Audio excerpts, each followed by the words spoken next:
Hello and happy holidays. I would like to take this opportunity to wish our listening and viewing audience a very happy holidays and prosperous 2015. My name is Mark Matsumoto, and I have the distinct pleasure to serve as the host of the Irvine Global Markets webinar series. As a veteran exporter and international business person, I know time is money, and we all want to spend our time productively. Our goal in 2014 has been to bring you the topics you're most interested to learn about from the experts in the field. So I invite you to peruse our growing free archive library of webinars covering such diverse topics as the EB-5 program, global e-commerce, doing business in Saudi Arabia, alternative export finance strategies, and many others. And please remember next month, actually next year on January 14th, we will have a long overdue webinar on doing business with Mexico, and our speaker will be Ricardo Villarreal, Deputy Trade Commissioner of Pro-Mexico in Los Angeles. And since it's an upcoming major event for the Irvine Chamber, I also wanted to mention on January 30th, UCI Paul Mirage School and the Irvine Chamber of Commerce will provide the Business Outlook 2015 at the Hotel Irvine. Already 750 seats have been sold. Probably 1,000 people will attend. Keynotes from Christine Romans at CNN and Dean Andrew Pellicano from UC Irvine's Mirage School, so please consider that. So on behalf of the Irvine Chamber, let's begin today's topic, leveraging the commercial service to grow exports. President Obama administration has placed top priority on the expansion of exports with the goal of doubling exports during his term. We've all heard how exporting creates new and better quality jobs in the United States. While these are lofty goals, the real work to expand exports is at a company level, and success is often based on how many resources can be brought to bear in this endeavor. So, today's topic is relevant whether your company is exporting to one country or 50 markets around the globe. Learning what's available, how to access these resources, and customizing for your business needs is the goal of today's webinar. And I'm very pleased to introduce Jim Mayfield, Director of the Irvine Export Assistance Center, U.S. Commercial Service, who is our speaker. Jim began his current assignment with the U.S. Export Assistance Center in Irvine in August 2012 as the acting director, and as I mentioned, he is now the permanent director of the office as of August 2014. He is responsible for advising and assisting Orange County area companies with their export strategies. His client portfolios include education and training, environmental technology, and travel and tourism sectors. Prior to joining the Irvine office, Jim served as the principal commercial officer with the U.S. Commercial Service in Ho Chi Minh City, Vietnam, from 2009 to 2012, and as deputy senior commercial officer in Hong Kong, 2006 to 2009, and as a commercial officer in Shanghai, 2001 to 2004. He has also worked with the U.S. Commercial Service in San Francisco and Beijing. During these assignments, Jim's trade promotion portfolios have included automotive, manufacturing, environmental technologies, energy, construction, infrastructure, and consumer products. Quite a large portfolio. On a personal note, I have known Jim for 4 years, and we have worked very closely as an organization with his help when he was in Ho Chi Minh City to launch a standalone office. Jim has also been a great resource and provided wonderful support and counsel today with his current position in Irvine, California, and I must say that the commercial service under Jim's leadership has been a true partner for the Irvine Chamber of Commerce, this program, and many other local programs we do here. So without further ado, I'd like to turn this over to Jim to talk more about the commercial service. Mark, thank you very much for inviting me to participate in the webinar today. It's always a pleasure to work with the Irvine Chamber, which I know is very active in trying to bring international opportunities and international programming to its members as well as to companies in the region in Orange County and in Southern California. So thank you very much. It's a pleasure, as always, to be here. I wanted to just start very briefly by explaining a little bit about the U.S. Commercial Service and how we work with U.S. companies to promote their exports. In fact, the U.S. Commercial Service is a very small division within the U.S. Department of Commerce, and we have a very specific mandate. help U.S. companies export products and services abroad. We can do this quite effectively because we have a very large global footprint. We have over 120-some international offices scattered around the world, and mainly focusing on markets that represent great opportunities for U.S. companies. We also have a very significant U.S. presence with offices in most of the major commercial areas in the U.S., and they're all designed to work with our local business communities, identify companies that are looking to get into exporting, expand their exports, expand the countries where they're exporting, engage in their local offices throughout the country, and then tap into our global footprint to gain access to markets in countries all around the world. In a nutshell, our overseas offices have full-time staff dedicated to helping U.S. companies understand those local markets, troubleshoot their business issues, find potential partners, and ultimately get prepared to enter those markets and find success. In many ways, our organization measures our success through the success of our clients, and if we're not able to get our clients and support our clients in exporting to different markets around the world, then we're not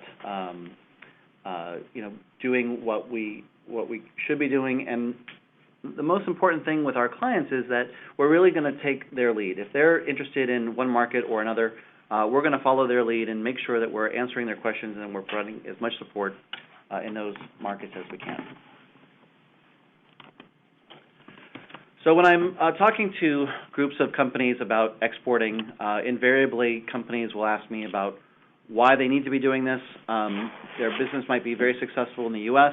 Why should they be looking at overseas markets? And our answer to that is really quite simple. Most of the world's consumers and much of the global revenue is outside of U.S. borders. In fact, some of the fastest growing markets around the world are outside of the U.S., and we encourage companies to take a look at that and see if there's opportunities that they might be missing out on if they're focused only on the U.S. market. Another important factor for companies is that if they're exporting to multiple markets around the world, they're going to diversify their market risk, their market exposure. As one market slows down, another market might be speeding up, and it's important for companies to have that diverse strategy as they're growing their business. But inevitably, going abroad is going to mean lots of new challenges for our clients, and there are a lot of reasons why companies decide early on that they're not interested in pursuing international markets. There are different risks, there are different business processes, lots of costs and challenges associated with that. And so our organization intends to make that process a little bit easier, take out some of those risks, reduce some of the time involved and some of the costs involved for companies who are interested in overseas markets but just haven't had the right access or the right pathway. So the slide that you see on the screen was taken in Shanghai, China around 1990, 1991. And I wanted to show this slide because it really demonstrates where the growth opportunities are, and not only what the opportunities are, but what the opportunity costs might be for companies that are not thinking globally. So this is Shanghai in around 1990. And this is Shanghai in the early part of 2014. In fact, the skyscraper, the tall one toward the right, is, I believe, just about completed, if not already completed, here at the end of 2014. But you can see how dramatic the skyline has changed in just over 30 years, or rather 20 years. It's really quite something. Now, Shanghai is one of many cities around the world that has gone through tremendous economic growth. There are many cities, many countries around the world that are growing rapidly. And if American companies aren't engaged, they're not aware of these opportunities, they're going to miss out on those growth opportunities. But more important, other companies that are participating in those markets are going to be growing. And over time, those companies are going to be capturing global market share. They're going to be becoming more and more competitive. And I believe that companies that we work with here in Southern California need to be very much aware of not only the opportunity, but what they might be missing out on if they're not pursuing some of those markets overseas. And I can tell you, Jim, as someone that just traveled through China and Vietnam in the last month, you could take and replicate those pictures in every one of the major cities I landed in. It's happening over and over, as you say, in all these emerging cities around the world. Well, and what's really exciting about this kind of urbanization in major cities and some of the emerging markets around the world is that as these cities grow, they're creating demand for all kinds of products and services that U.S. companies are very competitive in. Just taking this particular picture, this landscape, if I was looking closely, I would see American architects, engineers, all kinds of planning companies, companies that are involved in construction that have participated and contributed to the development of many of the buildings here. But as this picture illustrates, it's not just about the buildings. There are companies that have offices there. There are restaurants, services, franchises, all kinds of services that are in demand in these cities as they're growing. And I believe a lot of my clients have great opportunities if they were to focus on a few key markets around the world that they're currently not hitting right now. So getting to the challenge. This is not a great slide for a PowerPoint, but it really sums it all up. There are a lot of steps that companies need to take in order to develop the capacity within their company, to identify the markets that they're interested in, and then ultimately go about developing a plan that is sensible and that's going to be successful. And there are many, many factors involved that a lot of companies might not even deal with when they're dealing only with U.S. clients. And so this slide was developed by one of our really excellent trade advisors in Southern California, Maurice Kogan, when he was with the Centers for International Trade Development up in L.A., and he essentially outlined the steps that companies need to follow in order to be successful with exporting. And the first phase is really about capacity building and internally getting prepared, getting access to resources, doing the research, and internally deciding if this is something that the companies should focus on. Secondly is about finding the markets, doing the analysis, figuring out which markets might be a good fit for your product, figuring out what the right pathway to those markets is, what kinds of market entry strategies you need to be developing, what kind of research do you need, how do you find those partners. The third phase is about making the sale and negotiating the contracts and ultimately getting paid. And the fourth is really about delivering the goods. And in each one of these phases, there are quite a number of steps that companies are really wise to follow. So our organization works with companies in these different phases, and our goal is to guide our clients to the resources that will help them answer these questions and help them complete their plan according to these different phases. A question for you, Jim, and correct me if I'm wrong, but I know from my own experience and lots of companies, they may just skip to making the sell, and the markets find them. They have an order drop in their lap, or because of their internet web presence, suddenly they have an order. And so it doesn't always follow this linear path. It may be you start with an order, and then you find it's really hard later on to engage the market. So while this is an excellent chart, I think you must see a lot of that too. Well, in fact, most of our clients that are brand new to exporting really get into exporting that way. The so-called accidental exporter that gets an order from overseas, it's a bona fide lead, there's a great opportunity attached to it, and now they need to do everything they can to execute that opportunity or to execute that order. And so sometimes they're going backwards and looking at, do we have the production capacity to fill this order? Do we need to talk to our factory manager and schedule the production, and how's that going to work? It might be about financing. The order might be significant, but they might not have the cash flow to figure out how to buy the materials to make the product. There may be other contractual issues that are important in an international context that they don't have experience in. And so what we often find is that that really good trade lead, that really good order drives, and sometimes in reverse, the planning through all putting of these the processes different in place. stages. And I would say it's neither an art nor science.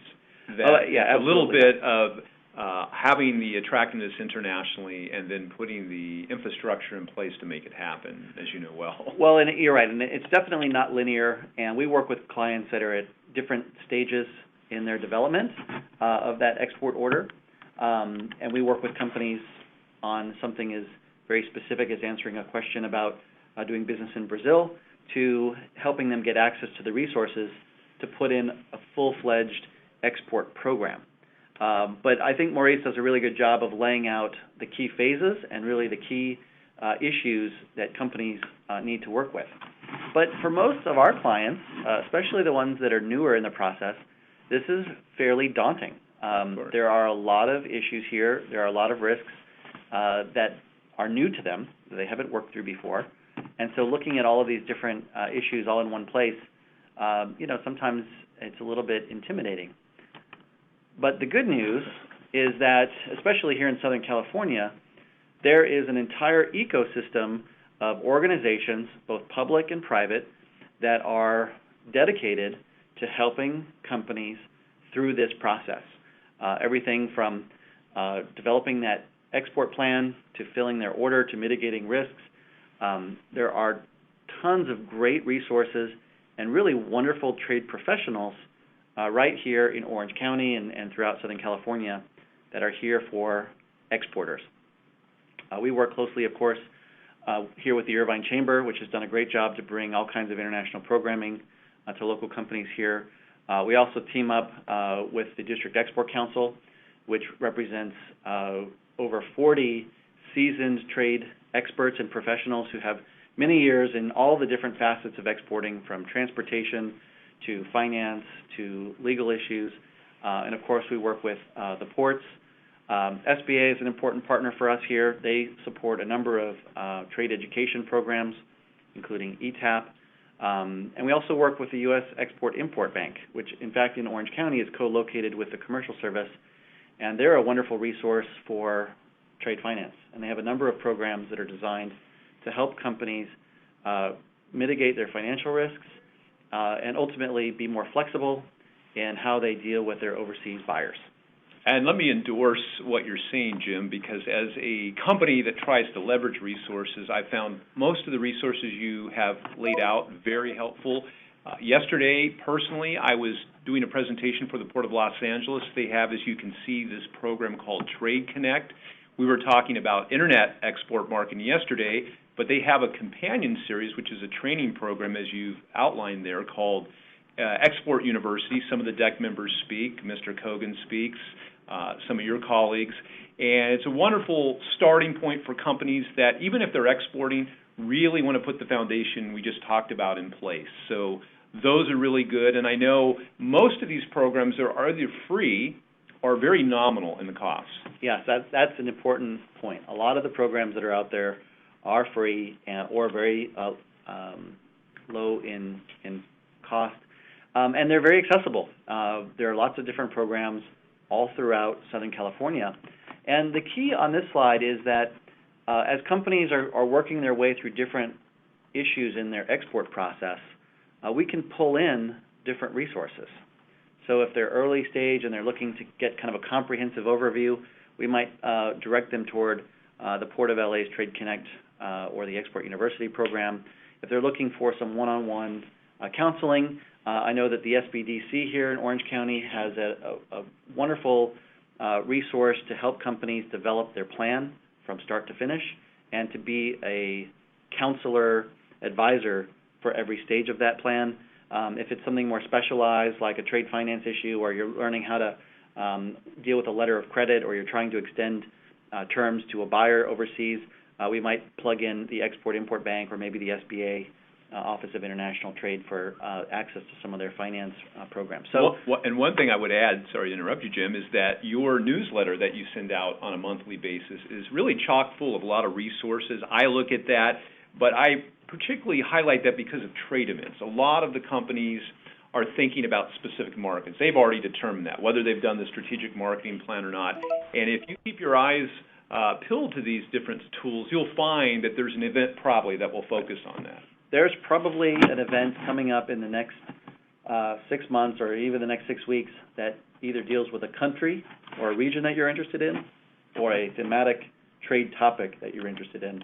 And so we, of course, welcome companies to sign up for our newsletters. They can get access to a lot of information off of our websites, which I'll explain a little bit later, and then plug into any one of these resources as part of what we call an export outreach team. These are all organizations that we all work closely with each other, essentially to get our clients the best information that we can. And I would encourage you to keep visiting the Irvine Global Markets landing page, because we're going to put more and more links up in the coming year that will provide you access to the partners you're seeing up there, because I think it's good to have one landing page you can find a lot of this. Now, when we work with companies that are in the early stages, one of the first things we want to do is really work with them to assess where they are in the process of going global. What kind of capacity do they have, whether it's a manufacturing issue or if it's a service, do they have the ability to deliver that service overseas? Do they have the management support? Does the owner of the company or do the managers of the company support the idea of traveling and exploring overseas markets? There are expenses and costs associated with that. And so we have a couple of tools also that Maurice developed designed to help companies take that initial assessment. Of course, we can work with you at the Export Assistance Center here in Irvine, or we can plug into the SBDC to do similar types of assessments in person and online and get that process started. One of our best resources for companies that are looking to either understand more about overseas opportunities, plug into the U.S. Commercial Service, learn the nuts and bolts of exporting, one of the best places they can start is export.gov. This is our website for U.S. exporters. And there are several links on here, some for companies that are earlier stage, others for companies that have specific issues in specific markets. And this is really our landing page where companies can plug in. If you clicked on location, you can find the Export Assistance Center nearest you. And, of course, we have offices in international markets, and all of those are linked to this page as well. And I would say before you're going to that, the market research section, and particularly what I even said yesterday at the LA Port event, if you take away anything and you're not using it today, the country commercial guide that's available unblocked, so you can just go in and download that, for basically any country where the FCS post is at least one resource everybody, if they're in the market or thinking about the market, needs to take and review. In fact, I'll get to that very good resource here in my next slide. But before I do, one of the hidden resources out there is the Basic Guide to Exporting. And there are several chapters that more or less follow the flow that Maurice set out in the 4 phases of exporting. But this is really a very detailed guide for companies that are looking to look at that overall process in a very comprehensive way. And there are lots of other resources like the Basic Guide to Exporting that are available for free or for a small fee through this website. One of our great free resources at Mark, as you just mentioned, is our Country Commercial Guide series. This one on the screen is a little bit dated. We're actually up to 2014 for most of our guides. They usually come out in the spring of the year, and we produce them for almost every country where we have a presence. And the purpose of the commercial guide is to outline all of the different aspects of doing business in specific countries. So, for example, our office in Mexico develops the Country Commercial Guide for Mexico and really outlines all of the different aspects of doing business, top sectors for U.S. businesses. They talk a little bit about the investment climate, some of the cultural norms, some of the business norms in each of the different countries. And what's really excellent about our Country Commercial Guide is that you can compare the data from one country to another as a great tool for determining where your company should prioritize. So there are country commercial guides for almost every country where we're operating. They're free, they're online, and they've got lots of good, meaty data inside. The only warning I will give our listening audience is don't print this, because it could be 200 pages. So go to the section you want, maybe download that, and then first see how many pages it is. But it is comprehensive. It is. It's very comprehensive, and these documents, they build on each other over the years. And as business climates evolve, as new elements of doing business in that country change, we try to keep these documents up to date. It's great reading material, especially if you're planning a trip. I highly recommend that our clients download this and take a really close read. Now, I just wanted to mention very briefly about our footprint here in Southern California. We have quite a number of offices in Southern California. Our network, of which I'm a part of, goes all the way up to Fresno, all the way down to San Diego. We're actually, our network includes Honolulu, as well as Las Vegas and Reno. But here in Southern California, we have a very good presence, and that speaks to how important Southern California is as an export region. And the number of companies in Southern California that are either active in exporting or have the potential to export is quite large. As regions go, we're quite significant, so we want to make sure that we're here and able to address that community. Jim, here's a question that I have fielded before, and I think you may hear too, is, okay, I'm working with a farmer in Fresno. Should I be working with the Fresno Export Assistance Center or with the Irvine Export Assistance Center, even though my office may be based in Irvine? Whatever makes sense for you. Okay. We have a number of companies where their lead salesperson is here in Irvine, but their manufacturing facility is somewhere else in the U.S. Okay. Or it may be that your facility is here, and it's convenient for you to engage with us here or in Fresno or in any other city. It's really whatever is convenient for you. So it's not zip code limited? No, it's really whatever the client is looking for. Now, my recommendation would probably be to engage in one of our offices that's closest to you, so you can be right in their community and dial into the different activities that they're organizing locally. And in some cases, we might have specific expertise in one office that you need to tap into. For example, in our West LA office, we've got a trade specialist there who's really done a lot of great work in the film and entertainment industry. And so what I would recommend for any companies in Southern California, they might be working with me in Irvine, but I want to make sure that we're getting access to our expertise in different offices in whatever sector that may be in. To that point, I had a question for you, because many times my industry will be so narrow, in this case education and training, and I really want to talk to someone that knows that sector and that can put me in touch with the right resources. I understand the commercial service has different industry verticals where there's expertise, and local members of the commercial service are part of that. How can the companies that are potential clients tap that? Probably the easiest thing to do would be to reach out either through our website or our local office and just plug in. Tell us a little bit about what you do. Tell us about your sector and the products that you're working with. And we know in our network where the expertise is, and we would just try to get you connected that way. All of our offices are online, and you can click on our different offices and see where the industry portfolios are. But I would say the easiest way is to just give us a call. So that's going back to export.gov. Export.gov. In our case, our website is export.gov/Irvine. But I think the easiest way is to just give us a call, and we can try to identify the best office and the best specialist that can support your efforts. Now, for companies that are a little bit further along in that export development process, they've already got a very marketable product. They're commercialized. They're already making sales in the U.S. Their management has signed on to an international expansion plan. They've already got essentially the green light to go forward. Those are companies that can really take best advantage of the commercial service resources.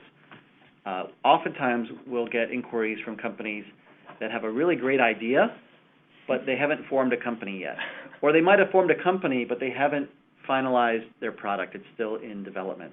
Or maybe they've got a really great product, but their owner or the management of their company has not cleared off on an export expansion plan.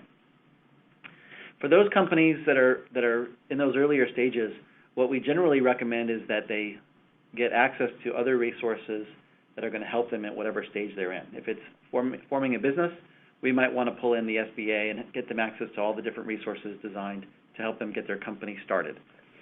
If it's a production issue and they're really interested in exporting but they don't have the capacity, well, we might want to tap into the CMTC, the California Manufacturing Technology Extension, to do some discussions on how they can develop or how they can add to their production capacity and what their manufacturing issues might be. So our goal is to essentially get those clients that aren't quite ready for us to tap into all of the different resources that are out here to get prepared. But once they are prepared, once we would say they're ready for export, they're ready to go to market, they've gotten all of the preparation work done that they can, those are really the companies that can take the most advantage of our network. And that's really to say that a lot of our resources and a lot of our network are designed specifically to help companies go to market. Do the research, find the market opportunities, go out, find the partners, the distributors, the buyers, and execute that international expansion plan or that market entry plan.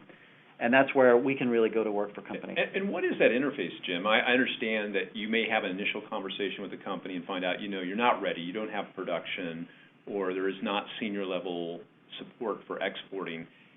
What is the process when a company comes back or indicates to you one way or the other through a communication tool they want to go to market and find buyers? Is it first a consultation, a meeting with you or the trade specialist? Yeah, our initial interaction could be as simple as a phone call or an email or maybe an in-person meeting to essentially assess where you are in that export process, what tools do you need, and what are you looking for. And the companies that have put that capacity in place, they've done that homework essentially, and that they're ready to attend a trade show in the UK, or they're ready for that first business trip to Japan. Those companies are going to find that our resources all around the world are very well situated to help them with their next step. And usually that's finding partners, getting into the market, and understanding what they need to do in that specific market. I would say for the commercial service, really one of our primary programs is designed to help companies find partners and find distributors in markets around the world. So we organize a series of programs that are designed to identify those partners, vet them, screen them, assess their willingness and interest in working with our clients, and then go ahead and facilitate those introductions. And we have a number of specific programs that we offer designed to help those companies find those partners. The invariable question is, are there fees attached to that, which are, I know the answer is, of course, yes. But how do you tier those fees based on the support services that I may want as a company? Well, one of our most recognized programs for finding partners is called the Gold Key Service. And this essentially entails a company that's looking for a distribution partner, let's say, in Brazil. Our offices in Brazil will go to work to identify local in-country distributors, vet them for their interest in working with the U.S. company, also screen them for their ability to do that business, and assess their reputation in the market, assess their capabilities, and ultimately introduce them to you as a U.S. exporter. Often that might entail you going to Brazil or to whatever market, sitting down, and we facilitate the introductions. We do a lot of the legwork and a lot of the logistics designed to getting those two parties together. We charge a fee for that program. Generally, it's around $700 for 1 day of meetings under the Gold Key program for small to medium-sized enterprises under 500 employees. For larger companies, the tier structure, the fee is a little bit different. It's a little bit higher. And then for companies that want to do 2 days or 3 days of meetings, we add on additional fees for that. But generally speaking, we're trying to keep our fees low and in many ways nominal, because we know that there are a lot of other expenses that go into travel. Yeah. Travel, hotel, interpreters, In some countries, you might be needing to hire a car and driver to get you to your appointments on time and so forth. So we're trying to keep our piece of that equation as reasonable as possible. And not only the cost, but we're trying to reduce the time it takes for you to get into that market. The time involved to research the companies, especially if it's a country where there's another foreign language involved, engage those companies, communicate with them, get the responses back. We're facilitating all of that, and our hope is to reduce the time to market as well. And an invariable question that will come up is, I may think, and we may have a very successful product in the United States, and say we want to pursue Brazil, we want to do this gold key, or maybe the single country promotion, or be part of a trade mission, but you may find, or will we get feedback that maybe this product is in a highly competitive sector and may not be marketable? What kind of input will we get from your global offices? So every project is going to be a little bit different, and all of our client services are really customized around what you're looking for in whichever market you're focused on. And as we go through the process, initially we're going to be learning about you and your goals and your product, and trying to understand how your product is typically sold. You know, are you going directly to a consumer? Are you dealing with a distributor? Do you sell to wholesalers, resellers? What's your typical business model? And then how does that translate into a business model in that country? So we're doing a lot of consultation with you to understand the best way to approach the market. Oftentimes, we might find that in a certain market, one approach isn't working. Perhaps the distribution channels for this particular product are very different in that market. Or in some cases, maybe the pricing or some other product factors limit the market in that country. And as we're going through the research and as we're identifying potential partners or potential distributors, we're getting a lot of feedback from those companies. For example, when I was in Vietnam, we were dealing with a product that had an American brand, and they had a large factory in the U.S. And as we were helping that product, it was actually a kind of mattress for beds. And the client was quite excited. The market was quite interested in bringing in American products. But what we learned is that their interest really was to buy a product that was made in the USA.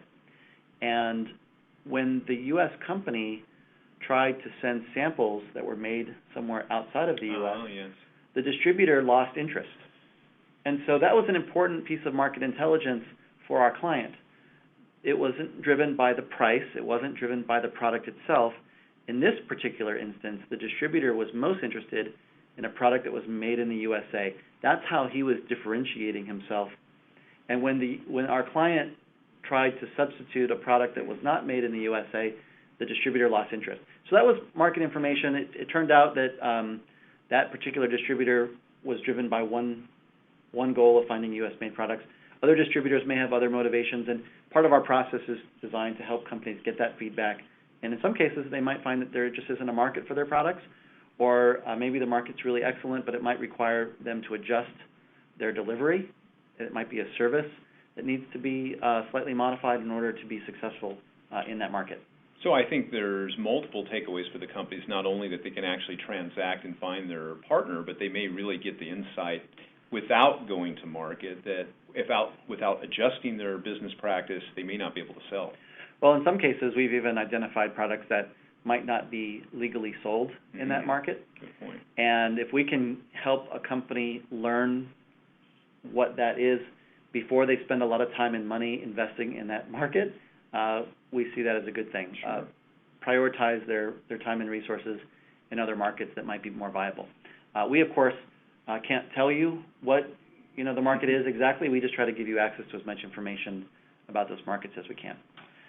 So in addition to some of the customized matchmaking that we do, we support a number of different types of events, trade shows.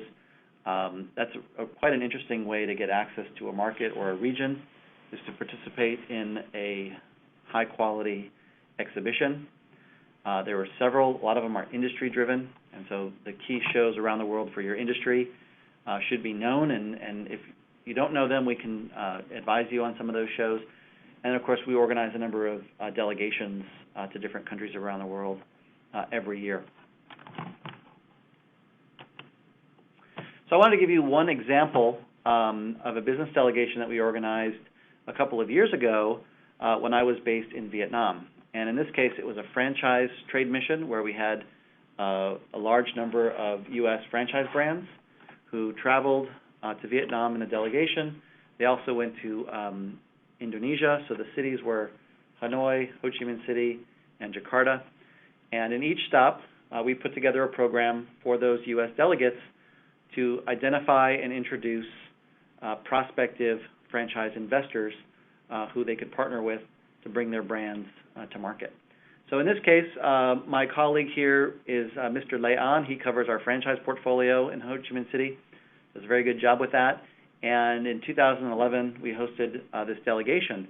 And so his job was essentially to identify all of the local businesses that we felt either had the capability to partner with a U.S. franchise, had the interest level, and ultimately might be a good fit. So we're searching through hundreds of local contacts. We're getting out our Rolodex. We're getting online. We're checking our local databases.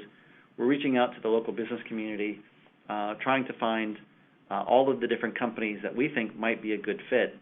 And then we're screening them. We're screening for them for their capabilities, for their interest in working with U.S. companies, for their ability, ultimately, to be successful. And then when those companies arrive in Ho Chi Minh City, we're setting up the meetings, we're facilitating those introductions, and our hope is that when those introductions are made, the two companies can get started rather quickly in discussing their interests and determining if they might be a good fit for each other. So we're trying to take all that legwork out of the process and really speed up the time that companies need to get into market. So here's one example. As a result of our trade mission, which took 3 or 4 months of research from the time a company signed up to the time they actually arrived in Ho Chi Minh City, it gave us a good 2, 3, maybe 4 months of lead time where we did the research, did the planning, and set up those meetings. When they actually arrived in Ho Chi Minh City, the visit was only a day and a half. We had a very brief, very tight schedule, which was really focused on meeting every possible candidate that might be a good fit for your brand. We also did a number of market briefings and networking events designed to get you as much information as you could so you can make the best decisions about that market as you can. Well, here's the results of that. We had a number of companies on the mission that were ultimately successful in finding partners. Auntie Anne's was one company that partnered with a food company in Ho Chi Minh City that had a lot of experience with baked goods and had a very strong track record in food service. And so that partnership resulted in not only setting up one Auntie Anne's, but I understand now they're up to 6 or 7 outlets in Vietnam. I can tell you, Jim, full circle, that within the last month and a half, I visited an Auntie Anne's in Ho Chi Minh City in the Vincom Center, and I can tell you, not only are they there and they seem to be flourishing with lots of business, the product quality is very similar, and it tasted very good after 10 days of pho and other Vietnamese foods. Well, and that's the challenge in the franchising sector, and maybe in other sectors, is really finding the right partner who can deliver the product as you would find it elsewhere in the world. And maintaining that high quality, that standard is really important in franchising, but in other industries as well. And that's where our job is quite challenging, finding the right partners who have the ability to partner with you and ultimately help you be successful and work with you to be successful. It's not an easy job, but it's something that we feel companies need assistance with. So that's why we exist, is really to make those matches and to facilitate those introductions. Now, I wanted to just share a little bit about our office's work and give a sense for the different industry sectors where we're active. We went back 2 years, 2013 and 2014, and looked at our client base and looked at all of the companies that we had assisted in achieving some kind of success, either finding a partner, making a sale, signing a contract, signing a sales agreement. And we tried to look at the clients that we're working with and understanding what sectors they are in. And so this is just a brief snapshot. It's not very scientific, but it's essentially based on our clients' self-reporting of success in different markets around the world. And you can see for Orange County, I guess it's not too surprising, that one of our most active sectors is travel and tourism, followed by cosmetics and toiletries, which is also a surprisingly competitive area for U.S. companies. And then it goes into medical devices, pharmaceuticals, and on down. I hope on the education and training front that our organizations played some part in those export successes, but it's nice to see the portfolio is so broad. Well, aside from those two or three large portfolios, and yes, indeed, your involvement in the education sector has no doubt been a contributor to why that's such an important and big portfolio for us. But it also goes to show how diverse Orange County and Southern California is in terms of industry sectors that are represented here. In fact, there's a very large slice of our pie here, which is miscellaneous, and there are a lot of other sectors that aren't on the chart here that we're servicing. And whether it's apparel or franchising or IT, electronics, computers, energy, environment, we have a pretty wide range of sectors that we work in here in Orange County. Suffice to say, that requires a lot of industry knowledge. It does, and we don't always have the industry knowledge ourselves, although we try to focus on key sectors and develop a certain specialization for the key industries that we're busy with. But at the same time, we may be pulling in expertise from our offices around the region or around the world and tapping into whatever resources we can to help our clients. To that point, again, I would encourage people listening or people that will listen to this webinar to look at the commercial services teams, whether that's education and training, which I can vouch for is very effective, or automotive or franchising. And I know you have some of the team members that are very active in your office alone. We do. In fact, one of the things that we've done over the last several years within the commercial service organization is align our colleagues' expertise into these industry teams. So, for example, in Irvine, we are focusing in on a number of key teams that are relevant for Orange County, like the healthcare team, where we pull in our experts in healthcare from around the world, and that becomes a resource for our clients when we need it. We're also quite active in franchising, IT, energy, aerospace. I'm active with the education team.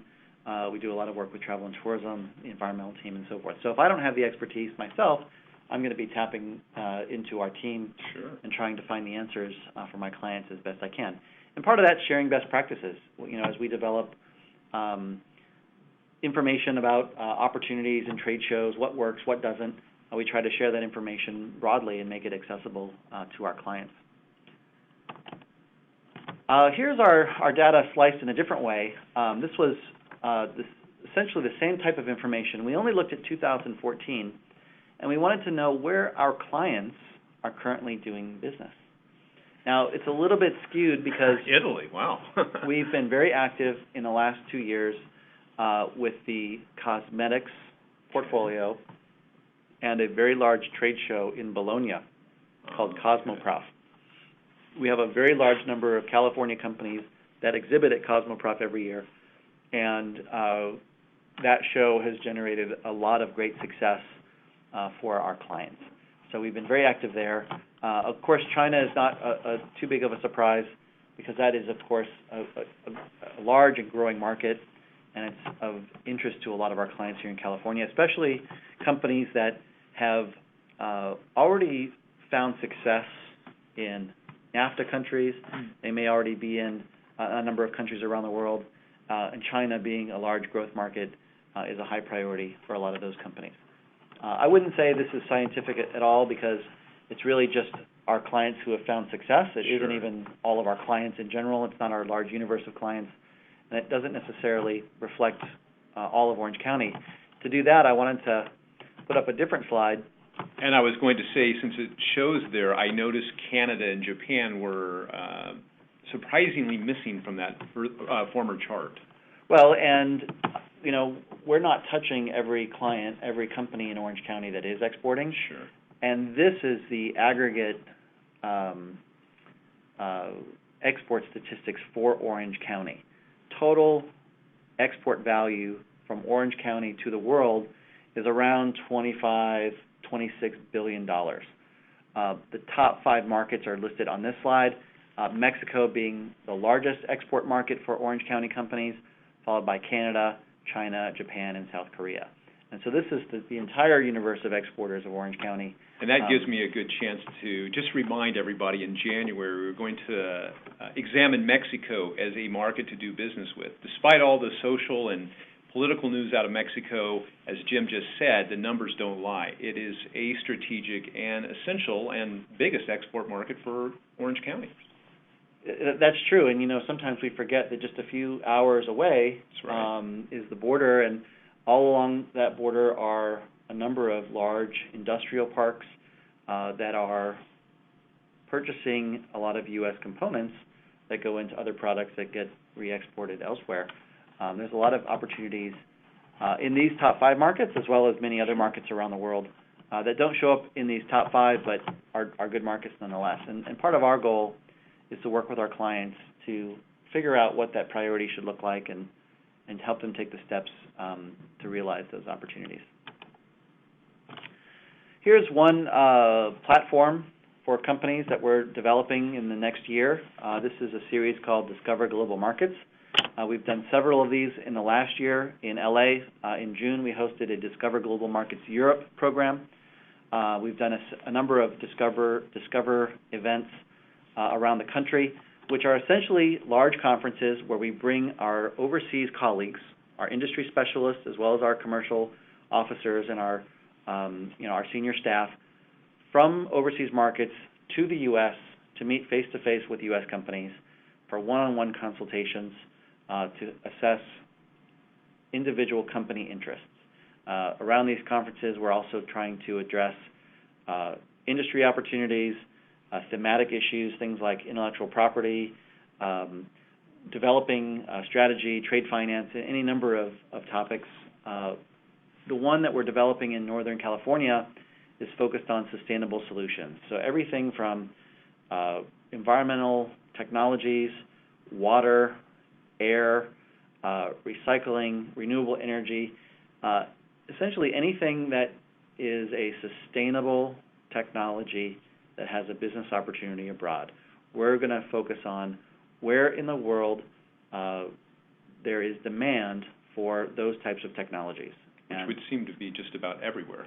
And I would say it is. There are certainly some countries that are making bigger investments in environmental technologies, whether it's we're trying to reduce air pollution or improve water quality.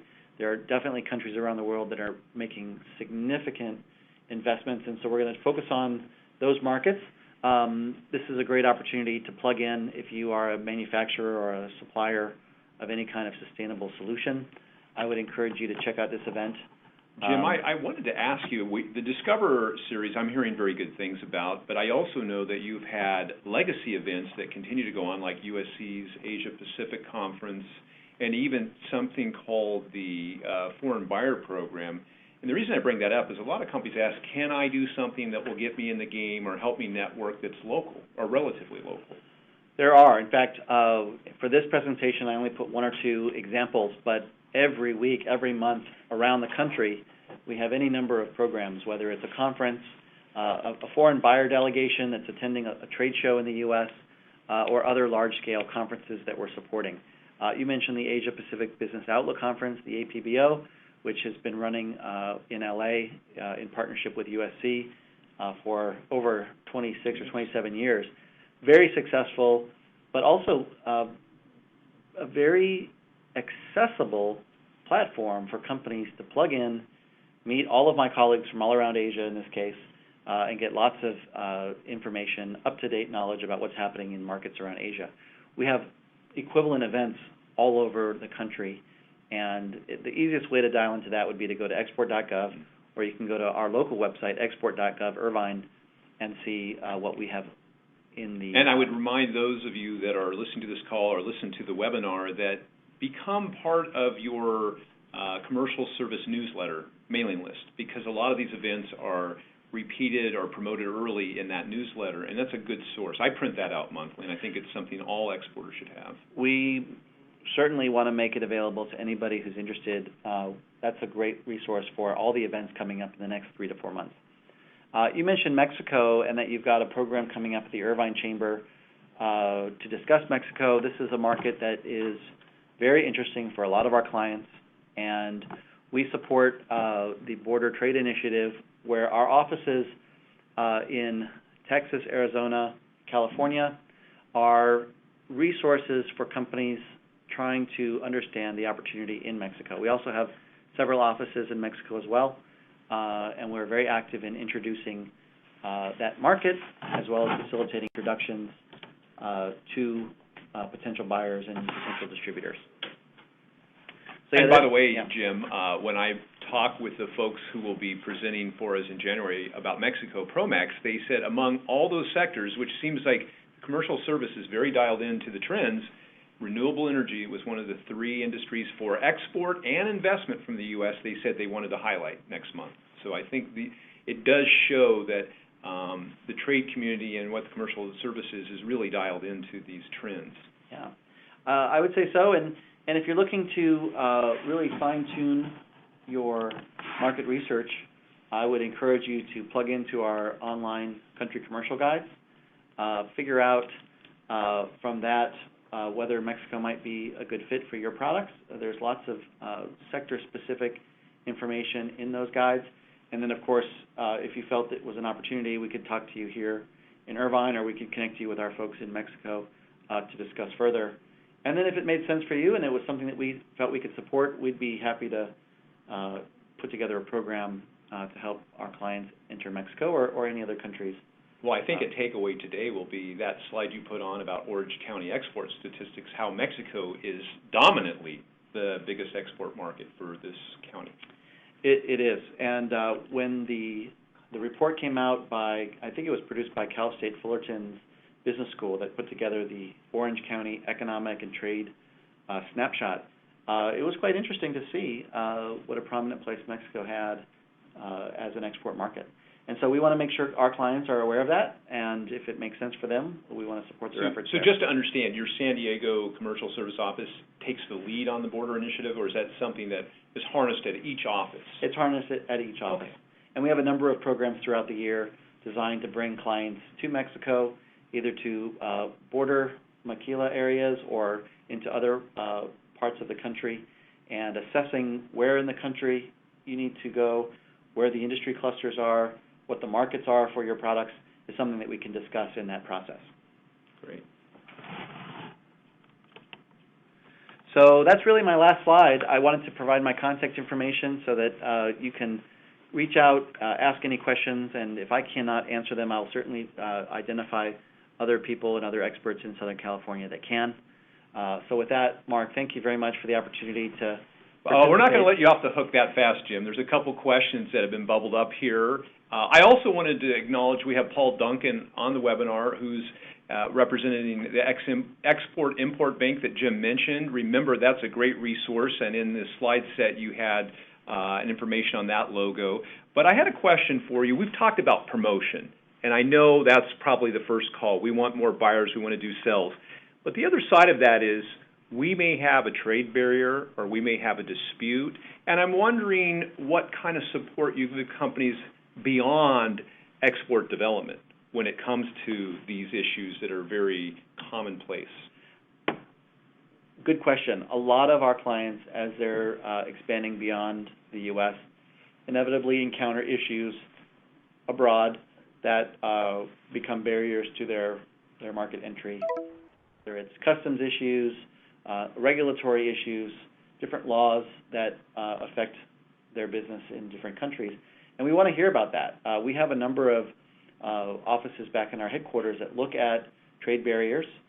We try to assess what the actual barrier is and how it affects U.S. industry. And then we try to engage on those issues, whether it's through our bilateral relationships between the U.S. and other countries, or whether it's through the WTO or other mechanisms for resolving trade disputes. We want to be aware of what those issues are. In fact, what's kind of exciting for us within the commercial service is that we just integrated 2 divisions within the Department of Commerce, one that traditionally focused on market access issues, and us, which focused on trade promotion. We just merged those 2 divisions into one division so that we can more seamlessly address those market access issues and those trade barriers as they relate to our clients' needs. So that's a big area for us, and we spend a lot of time. We have a lot of folks that are looking specifically at those market access issues.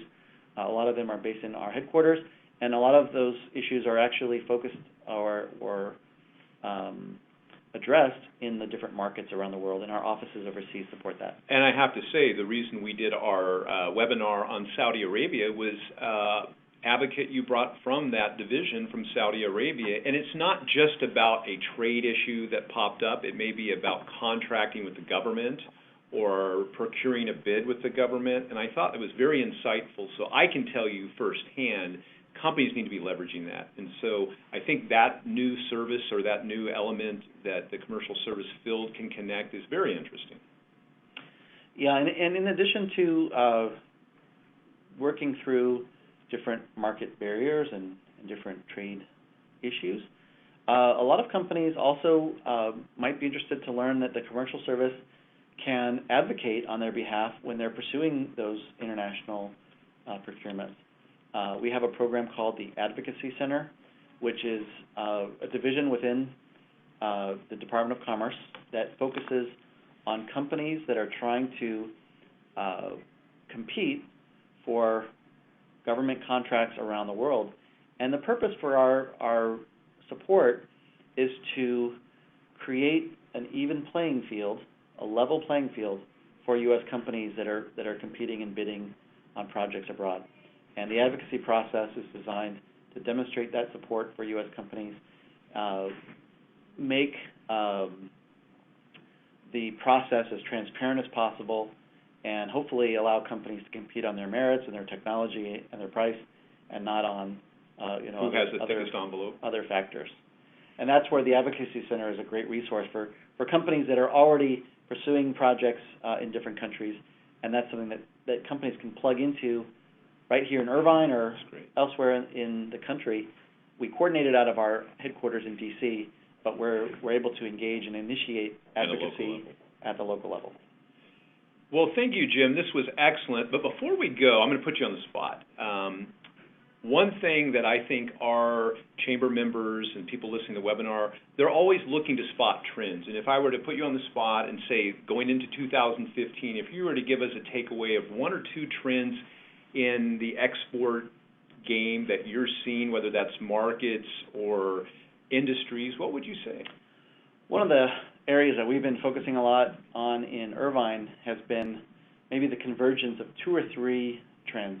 Number one is the demand around the world for products that are made in the USA.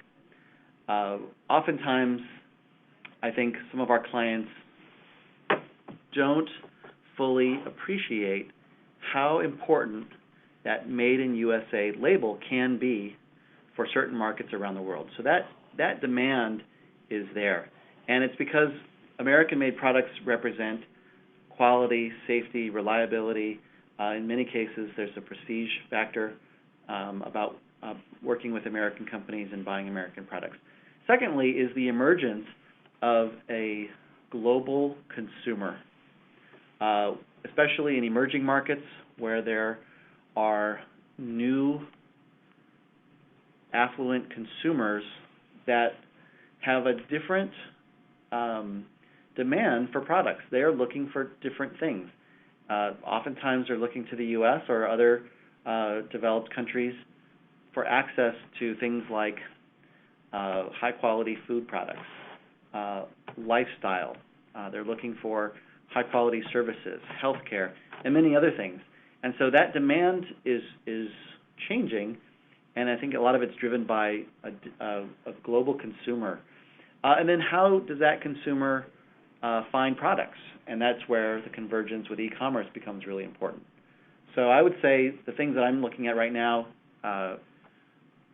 global consumers, their demand for products that are made in the USA, and their access to those products through the internet and through e-commerce, I think those are very compelling market drivers for exporters in Southern California, where we've got a lot of great consumer products and many other products in other industries. But I would say those are a couple that we're following right now. I'm sure there are many, many others as well. Well, Jim, you've given our listeners and those that will tap into the webinar and the SMEs at large a call to action in 2015. Never been a better time, more consumers than ever, and across the board, if it's American-made and it's high-quality service that can be provided, it seems like there's a market. Well, thanks again, Jim, for participating, and we'll look forward to connecting with everybody on our next show next year, Doing Business with Mexico. Thank you very much. Thank you.